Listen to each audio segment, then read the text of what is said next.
Lane Kiffin was having a ball at SEC Media Days, but is the media taking Ole Miss seriously? I'm not so sure they are. He discussed what's going on with the Rebels, with Paul Feinbaum, with other media members. I want to get the take of Steven Willis on what's going on with Ole Miss and the media, and also the true perception of what this team's going to be this season. We're also going to talk about the SEC schedule, their game against South Carolina. I've been kind of looking into that, and overall how they've built the roster to get to this point to be an SEC contender. Locked On presents The Portal, the daily podcast covering college football recruiting and everything NIL. Part of the Locked On Podcast Network. Your team every day. Welcome back into the Portal Podcast, where you get your daily recruiting, NIL, and transfer portal scoop. I'm your host, Brian Smith, longtime college football recruiting analyst. Thank you for making the Portal Podcast your first listen. And we are doing our usual crossover edition. I'm going with Steven Willis from Locked On Ole Miss to talk everything Rebels, which we do just about every single week. All the things that I highlighted in the open. And we're also going to have some other thoughts about the SEC with SEC Media Days getting ready to close up here. We're going to have plenty of fun. So let's bring on Steven to talk about everything and see what we got going on. Mr. Willis, how you doing today, sir? Doing quite well. It's really nice when Ole Miss gets to go first because I just get to relax during the last part of media days, and storylines can go ahead and get started. I'm pretty excited about what happened on Monday, and I especially love the shot at Hugh Freeze and at Mississippi State. Well, if there's one thing that Lane probably should write a book on, it's how to take shots at people. I mean, he can do it with a stone cold face. I think he is as calculated as they come in that regard. And for whatever reason, the Auburn fan base and Lane probably won't have any parties together anytime soon, but it is what it is. So I want to ask you first off, I watched his interview with Feinbaum, and they have a weird relationship. They get along, but they take shots at each other too. What do you think the importance is for Feinbaum with SEC coaches? I personally think he's a very important, whether you like him or not, because it's free messaging. And I know a lot of coaches probably don't like him because he takes shots at everybody, and it's obvious he's a Bama homer. But what are your thoughts on that whole situation with Feinbaum? He's a megaphone. I mean, that's what he is. You have to do Feinbaum because he is that megaphone. Now, Lane Kiffin wasn't going to do Paul Feinbaum this week. And I don't know if Feinbaum reached out to Ole Miss at the end of the day or vice versa. But that was when Lane Kiffin got on the show, and their chemistry, although it's incredibly weird and it makes no sense, and they take shots at each other all the time, it's there. It's something to where I'm sure the SEC network was like, hey, we need Lane Kiffin on this show because whenever y'all are together, it's like ratings gold. It's a Sally Jesse Raphael. It's you are not the father. It was all of that stuff that Lane Kiffin and Paul Feinbaum has. And this year was relatively uneventful. I guess they tried to make it eventful, but it was relatively uneventful other than the fact that Paul Feinbaum, and we're going to talk about this a little bit later on, it felt during the entirety of Ole Miss's thing, they wanted Ole Miss and Lane Kiffin to take the blame for not making the playoffs. Everybody that did a questioning of Lane Kiffin at some point asked about the failure of 2024 and getting Lane Kiffin, whether through the front door or through the back door, to admit fault in Ole Miss not making the playoffs. And that's a weird thing that goes from Peter Burns and Chris Doering not even talking about Ole Miss to all the talking heads on the program. They just kind of dismiss them. Now, if you talk to the national people in the background, those guys are like, yeah, I would go over the 8.5 win total for Ole Miss. People that supposedly know ball, though, on the Ole Miss SEC network, they're not nearly as high on Ole Miss as the outside media folks. It's really odd. I know that you and I both think that like 8 wins is kind of like floor. Like that's without winning the close games. And if you think about last season, there's no nice way to say it. They choked away the LSU game. They should have won in Baton Rouge 100%. Kentucky, they didn't come out mentally ready. Kentucky played well, and the Florida game was just weird. Once Trey was out, that game changed, but they didn't come prepared for that either. Yeah. That's on them to a certain degree. I'm not going to throw it on Lane. Players play first. Yeah. They should have won at least one of those three to make the playoff. That's the conservative answer. Therefore, like the roster has gotten better, and we'll talk about that throughout the show. The only concern that I have is there's a bigger circle around Ole Miss because they were literally 1 or 2 plays away from being in the playoff last year. I think more people will – I don't want to say like, okay, we have to beat Ole Miss and put it right next to Bama or Texas or Georgia on their list for this season, but it's pretty close. Yeah. They're in that next group. Those 3 teams have the most talent. I'm not debating that with anybody. LSU, Ole Miss, Florida, and a few others are kind of that next tier, and they're all capable. But Ole Miss has got a quarterback most people don't know about. You and I are very high on him. I lived in Florida. I've covered him. I've done that 100 times. I'm not going to waste time with it now. I think they're going to make the playoff. I picked that. If they don't, they don't. But I just find it interesting because I saw your post on X. Like, why isn't the media giving Ole Miss more respect? I mean, you were basically saying we were like a player 2 away last year. What am I missing? And I thought to the same thing to myself, like, what is so different? And I still don't have an answer. So I think it's pretty funny. Listen, the 2024 team was more talented than the 2025 team. But the 2025 team is probably more talented than the 2023 team that won 11 games. And if you win 11 games, you go to the college football playoff. That's kind of where I'm at. I'm at. So we'll see how it plays out. But I want to go over a few things with you here in a minute regarding, not just the perception of Ole Miss, but I just want to give people a reminder before we get there. The one thing I talked about when you were down and you were at the hospital and I was doing the show, I remember talking about the difference between Ole Miss now and moving forward for Kiffin. The key was getting linemen that they really wanted. The difference between Bama, Georgia, Florida, Texas, some of the main schools, they just get more linemen than most schools. If you get a quarterback to go with that, it's Katie bar the door. Look what happened with Alabama when they got Tua. I mean, it was ridiculous. You can't give Nick Saban both. That's not going to end well for anybody. Kirby accidentally figured out quarterback when he had a walk-on figure it out. It was over with. That was bizarre, by the way. That's one of the weirdest things ever with Stetson Bennett. Well, Ole Miss has got quarterbacks already. Like that part, they've done it in reverse. Now that they're starting to get the linemen, some of which are from in-state, they just got the big tackle from Louisiana in the last class. They've gotten a few transfers here and there to kind of keep it going, but like Beavers and Perkins and all these different guys, like edge players. I just think it's time for Ole Miss to be able to say we can play toe-to-toe with some of these schools in the trenches. Now, we all expect Ole Miss to still throw it around. I'm not denying that. I've said 100 times, Caden Lee's going to lead the league in receptions this year. That's my prediction, and he may not, but he's going to be up there. He's going to be the starting slot for Ole Miss. All these things lead me to believe, like, again, 8-4 is you lose all the close games. I just don't think they'll lose all of them again. Like last year, they were very unfortunate in some of those close games, like Trey getting hurt against Florida and stuff like that. I just think getting hurt against LSU. Yeah, that too. Like that kind of luck is not likely to find itself with the same team in consecutive football seasons. It's not. So we'll see. But when we come back, I want to talk a little bit more about the perception and why Ole Miss probably can still sneak up on some teams. It's funny. You and I think they shouldn't, but they probably will. That is next here on this crossover Locked on Ole Miss and the Portal.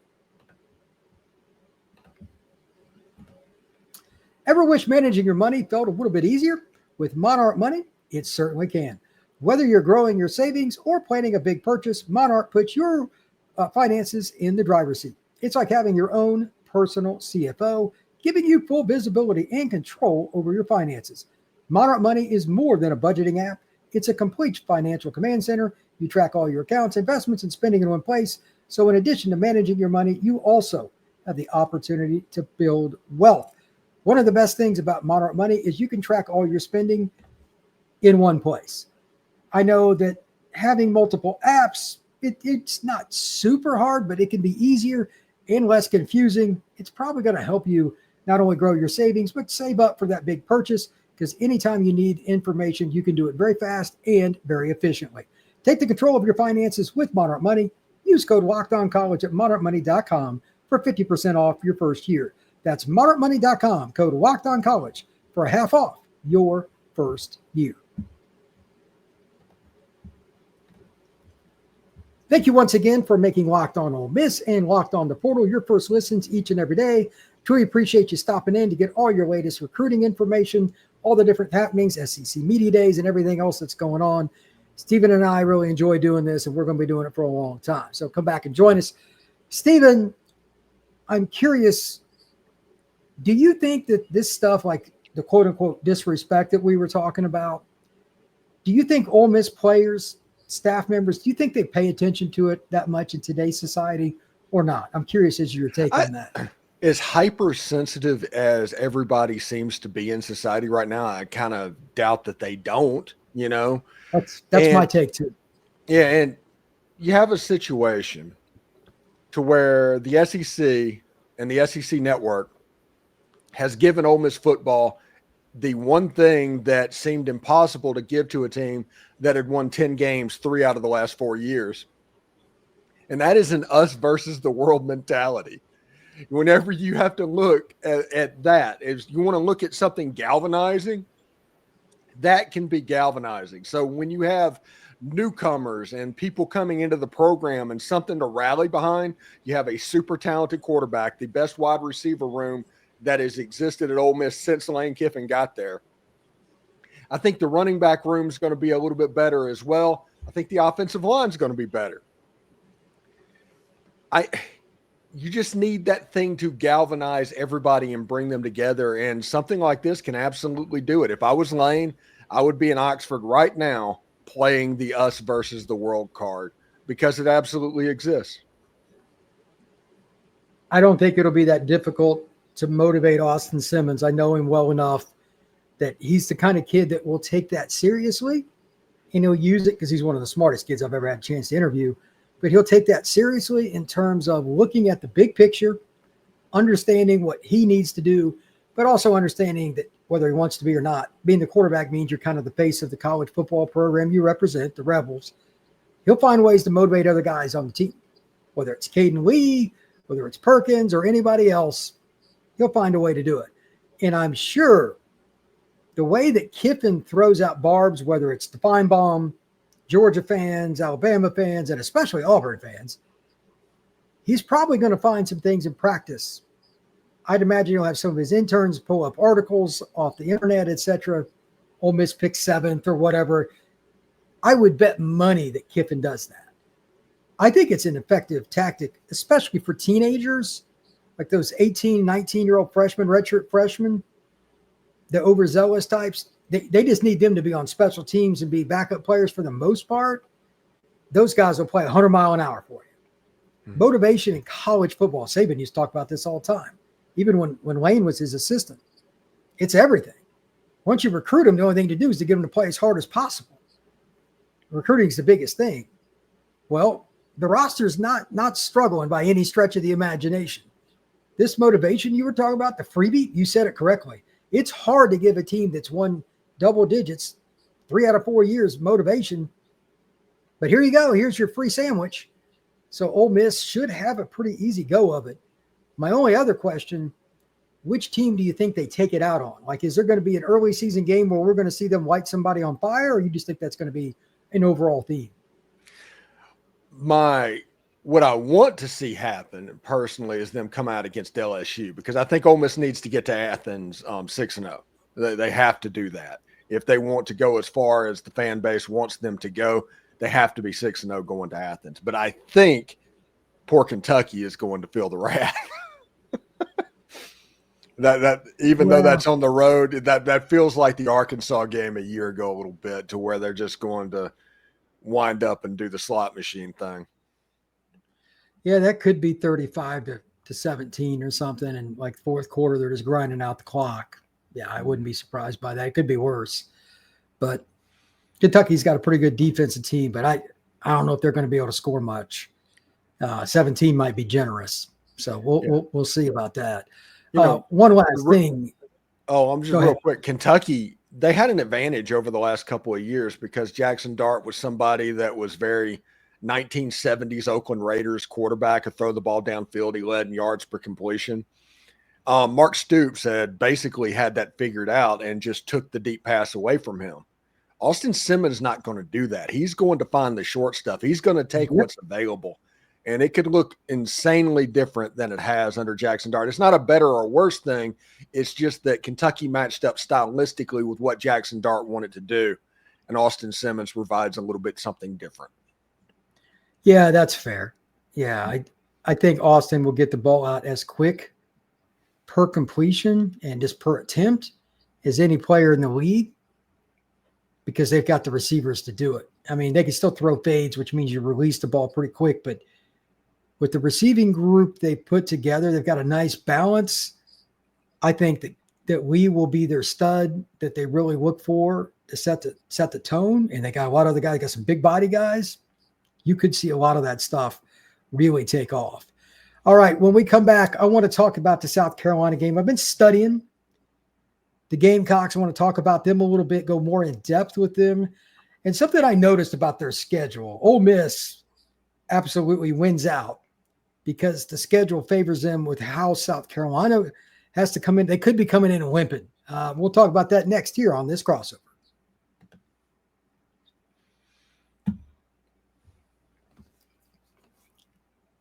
The South Carolina Gamecocks have a rather daunting schedule this year. One of those games means they go to Oxford. And it's interesting, Stephen. They have a 4-game stretch in October through November 1st when they play the Rebels. They go to LSU. Obviously, you know that place well. It's not an easy place to play. They host Oklahoma. They host Alabama. And then right after playing Bama, they go to Oxford. The SEC scheduling gods did not exactly shine on Columbia, South Carolina. That is awful. They get a week off, and then right after that, they got to go to Texas A&M. So it doesn't get much easier after that either. But it is what it is. I just want to reiterate something that's been discussed about the SEC for a long time. One of the things that matters is not whether you won the game, it's how you had to do it. The physical grind that can take on you when you get to late October, early November, you find out what kind of team you had. And I was looking at their schedule and I'm like, man, that's rough. And I went and looked at the offensive and defensive lines. It's always where you start with SEC because Sellers is good. We already know Lenore Sellers is a good place. Still got a ways to go. We'll talk about him in a second. But their offensive line, one of their tackles, like his grades on Pro Football Focus, he had a couple games like below 40 as a pass protector. That's not going to work with Perkins in the lineup, among others, Beavers and all these other guys that the Rebels have. That's a problem. On defense, neither one of their defensive tackles has been very successful at the college level. They got all the size and talent in the world. One of them, Gabriel Dindy Brownlow, he's a kid that I know. He played at Lakeland right down the street from you. He was number 1 player in Florida. Went to A&M. He's been banged up a bunch. He transferred to South Carolina. He's got 2 years of eligibility, but he just hasn't played a ton. He's got like 8 tackles for loss. He's a freak, but he's always hurt, and their backups are iffy. I think this might be the game, especially with them coming off the Bama contest. That's rough, bro. They're going to be beat up. Look for the Rebels to run the ball a little bit more, and maybe Austin to run the ball a little bit more. Again, that stretch at Ole Miss or at LSU, Oklahoma at home, Bama at home, then you go to Ole Miss. That's rough. Yeah, if you go to the other side, on the other side of the coin, Ole Miss is at Georgia, at Oklahoma, and then South Carolina at home. The way that sets up. So this is a game that could be relatively sloppy, and it all depends on how beat up you get in the earlier games, because you want to tell me that Georgia is not going to have that Ole Miss game circled after last year? Oh, I'm sure they will. Yeah, they're going to be absolutely jacked up. And if you make that and go on the road against Oklahoma, what does the Ole Miss team look like whenever you play South Carolina? That is an interesting game because of who you play before it on both sides. The timing is absolutely, you're correct, very intriguing. But the recruiting that Ole Miss has done in the trenches 2 years ago with that class with Cam and those guys, I think that's going to be the difference. They've got more depth on the D-line.